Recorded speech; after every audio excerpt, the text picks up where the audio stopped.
Sarah Plain and Tall, page 16 through 19. Page 16 is chapter 3. Sarah came in the spring. She came through green grass fields that bloomed with Indian paintbrush, red and orange, and blue-eyed grass. Papa got up early for the long day's trip to the train and back. He brushed his hair so slick and shiny that Caleb laughed. He wore a clean blue shirt and a belt instead of suspenders. He fed and watered the horses, talking to them as he hitched them up to the wagon. Old Bess calm and kind, Jack wild-eyed, reaching over to nip Bess on the neck. "Clear day, Bess," said Papa, rubbing her nose. "Settle down, Jack." He leaned his head on Jack. And then Papa drove off along the dirt road to fetch Sarah, Papa's new wife, maybe our new mother. Gophers ran back and forth across the road, stopping to stand up and watch the wagon. Far off in the field, a woodchuck ate and listened. Caleb and I did our chores without talking. We shoveled out the stalls and laid down new hay. We fed the sheep. We swept and straightened and carried wood and water. And then our chores were done. Caleb pulled on my shirt. "Is my face clean?" he asked. "Can my face be too clean?" He looked alarmed. "No, your face is clean, but not too clean," I said.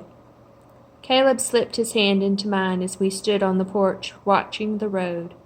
He was afraid. "Will she be nice?" he asked, "like Maggie?" "Sarah will be nice," I told him.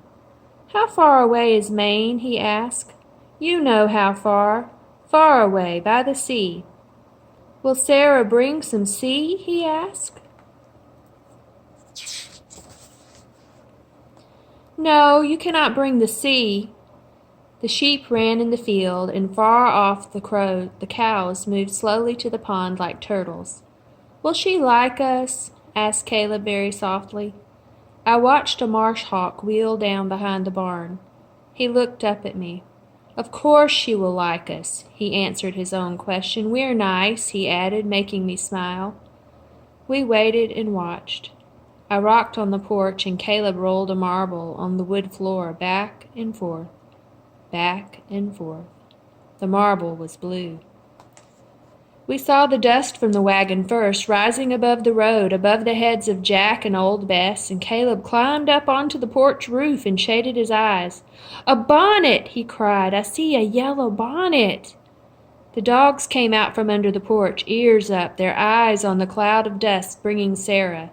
The wagon passed the fenced field, and the cows and sheep looked up too. It rounded the windmill and the barn and the windbreak of Russian olive that Mama had planted long ago.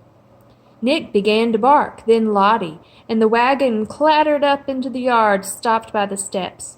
"Hush," said Papa to the dogs, and it was quiet. Sarah stepped down from the wagon, a cloth bag in her hand. She reached up and took off her yellow bonnet, smoothing back her brown hair into a bun. She was plain and tall. "Did you bring some sea?" cried Caleb beside me. "Something from the sea," said Sarah, smiling. "And me." She turned and lifted a black case from the wagon. "And Seal, too." Carefully she opened the case, and Seal, gray with white feet, stepped out. Lottie lay down, her head on her paws, staring, and Nick leaned down to sniff. Then he lay down, too. "The cat will be good in the barn," said Papa, "for mice." Sarah smiled. "She will be good in the house, too." Sarah took Caleb's hand, and then mine. Her hands were large and rough. She gave Caleb a shell.